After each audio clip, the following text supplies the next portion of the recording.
All right, let's dive into the heart of Eagles Nation because the countdown to the season is officially on. And the buzz in Philadelphia is absolutely electric. Fans are fired up. Expectations are through the roof, and honestly, it feels like something special is building again in the city of brotherly love. Training camp is just around the corner, kicking off on July 22nd.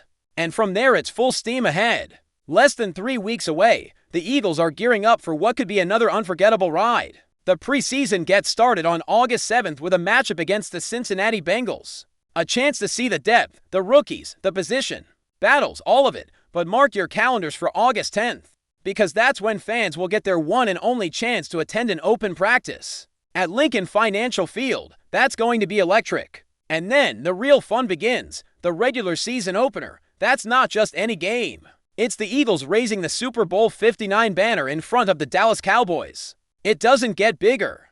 It doesn't get better. And honestly, it doesn't get more Philadelphia than that. What a way to start the year. Now, while we're on the edge of the new season, let's crack open this Eagles mailbag and get to the questions that have been buzzing through the fan base. First up, we've got a question from Cowell, and this one's got layers. He asks, who was the better head coach, Doug Peterson or Nick Sirianni?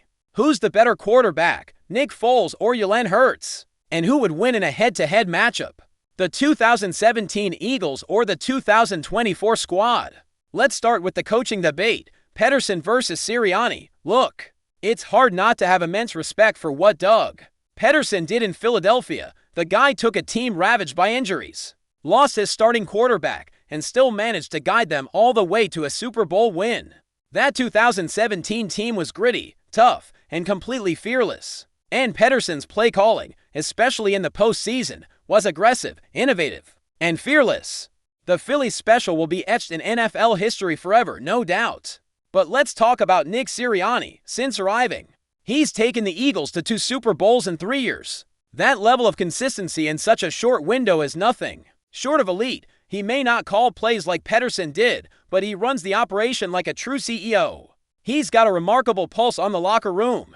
He's fostered a culture of accountability and toughness, and he's empowered his staff to maximize the talent on the roster. So who's better? It really depends on what you value. If you lean towards a coach who's a masterful play caller and offensive mind, maybe you go with Doug. But if you want a leader who oversees the entire operation and has built a sustainable winning culture, then Sirianni might be your guy, and truthfully, his resume is still being written. Now let's talk quarterbacks. Nick Foles or Jalen Hurts? This one is a bit easier for me. Look, Foles will always be a legend in Philly. What he did in that Super Bowl run, stepping in cold and outdueling Tom Brady on the biggest stage, was unreal. He'll forever be remembered for that magic. But if we're talking overall talent, consistency, leadership, and long-term upside, it's Jalen Hurts all day. He's already proven he can carry a franchise. He's one of the most dynamic dual-threat quarterbacks in the game, and his work ethic is off the charts. He's not just a product of the system, he is the system. And while Foles had a few magical moments, Hurts has all the tools to be the face of the franchise for the next decade. And then the big one, 2017 Eagles versus the 2024 Eagles. Look, the 2017 team was legendary. No one can take away what they accomplished, especially considering all the adversity they had to overcome. But when you line up the rosters, talent for talent, it's hard to argue against the 2024 squad. This might be the most complete and most talented team in Eagles history. The offense is loaded, the defense is young, fast, and ferocious. They absolutely dominated the Kansas City Chiefs in the Super Bowl. That wasn't just a win, it was a statement. It was one of the most lopsided Super Bowl victories ever, and it capped off a near-perfect season. So in a hypothetical head-to-head, I'm rolling with the current group. Now let's shift focus to the trenches, because the offensive line talk is heating up. Shane Baker and the Box Ghost both asked about it. How good will the O-line be this year, and what kind of drop-off can we expect at right guard now that Mekhi Becton is gone? First off, Becton was a beast last season. The guy opened up massive running lanes for Saquon Barkley and anchored that right side with power and nastiness. Replacing him won't be easy. Tyler Steen is expected to step in, and while there's potential there, it's fair to expect some growing pains. But let's not forget the rest of this unit. Jordan Mailata is one of the premier left tackles in football. Landon Dickerson is a top-tier guard. Kem Jurgens is blossoming into a star at center, and Lane Johnson, he's still the best right tackle in the NFL, no question. The depth is strong, too. Miles Hinton, Cameron Williams, Drew Kendall, Kenyon Green, and Kendall Lamb, the Eagles are loaded with options, so even with the loss of Becton, this offensive line should still be elite. It's the foundation of this team, and they'll continue to open holes and keep Jalen Hurts upright. Next up, Shane asked another good one. Can the new play caller live up to what Kellen Moore did last year? Big shoes to fill. Moore had this offense humming. It was balanced, efficient, and explosive. He leaned on the run game, utilized motion, and was creative with formations and pre-snap adjustments. He adapted his philosophy to fit the personnel, a rare trait among coordinators. Now it's Kevin Patullo's turn, and while it's early, the expectations are high. Patullo has said all the right things and seems to have a solid vision for this offense. But talk is one thing, execution is another. The hope is that Sirianni gives him the freedom to innovate and doesn't micromanage. If Patullo brings fresh concepts, stays adaptable, and puts players in a position to succeed, then there's no reason this offense can't remain among the league's best. He doesn't have to reinvent the wheel, just keep the machine rolling. Philly Edits wants to know if the Eagles can go back-to-back. Honestly, they absolutely can. This team is built to win now and win big again. The NFC East is wide open. No team has repeated as division champions since the Eagles last did it in 2004. That could change this year. The defense, despite losing some veterans, is still young, athletic, and filled with upside.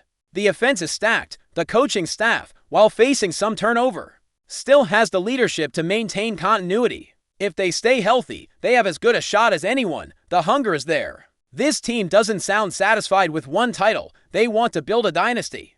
They want to be great. That's the mentality you want. Now let's talk about Saquon Barkley. Alfredo asked if Barkley could hit 1,000 yards again this year, combining the regular season and playoffs. First off, if you've seen Barkley lately, the guy looks like an absolute monster. 8-pack abs, explosiveness, power. He's clearly taken this offseason seriously. He's been training smart, managing his workload, consulting with legends like Edgerrin James and Marshall Faulk, and behind this offensive line, anything is possible. It's never been done before. No running back has ever posted back-to-back 1,000-yard seasons, but Barkley is a unique athlete in a unique situation.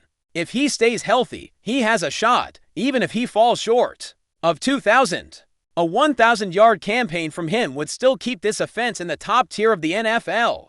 Rupert asked which Super Bowl ring is better, the first one or the most recent one. Man, that's a tough call. The 2017 win was magical. It was the first in franchise history. They took down Tom Brady and Bill Belichick with a backup quarterback. It was David versus Goliath. Iconic moments all over that game. The Philly special, Brandon Graham's strip sack, Alshon Jeffrey's insane catches. But Super Bowl 59, that was domination. The Eagles didn't just win. They dismantled Patrick Mahomes and the Chiefs. They ended Kansas City's bid for a three-peat. They left no doubt, from start to finish. It was one of the most complete performances in Super Bowl history. So while the first one has sentimental value, the second one might go down as the more impressive victory. The ring, we'll see when it gets revealed. But if it reflects the season they had, it's going to be something special. Before we continue, don't forget to subscribe to our channel and give this video a like. Your support helps us keep delivering the latest updates on our Philadelphia Eagles. And don't be shy, share your thoughts on the news in the comments below. In a move that has left fans buzzing and insiders scrambling for confirmation, whispers around the league suggest that the Philadelphia Eagles are preparing to bring back a familiar face, veteran tight end Zach Ertz, though nothing has been made official just yet. Reports from sources close to the situation indicate that the Eagles could be on the verge of reuniting with one of the most beloved players in franchise history, Ertz, 33, who last suited up for the Eagles in 2021 before stints with the Arizona Cardinals and briefly with the Detroit Lions, is said to be in discussions with the team that drafted him in 2013. Known for his clutch performances and his key role in the Eagles' Super Bowl 50 triumph, Ertz remains a fan favorite in Philadelphia. His return, if finalized, would not only be an emotional homecoming but could also add valuable depth and experience to a young tight end room. Speculation began swirling earlier this week after Ertz was spotted in the greater Philadelphia area and reportedly met with members of the Eagles front office. Social media only added fuel to the fire, as a cryptic tweet from the player himself featuring nothing more than an eagle emoji set off a frenzy among fans and pundits alike. While there has been no formal announcement from the team or Ertz's representatives, NFL insiders have hinted that a deal could be imminent. The Eagles, who have faced some challenges at the tight end position in recent seasons, may see Ertz as a steadying presence capable of contributing both on the field and in the locker room. Still, it remains to be seen whether this is a strategic depth move or something more sentimental. Either way, the mere possibility of Ertz donning midnight green once again has Philadelphia abuzz, as always. In the NFL, where smoke often precedes fire, this latest development is one to watch closely. For now, all eyes remain on the Eagles' front office and Ertz's camp. Could a reunion truly be in the works? Or is this just another off-season tease designed to stir up nostalgia and fanfare? Only time will tell.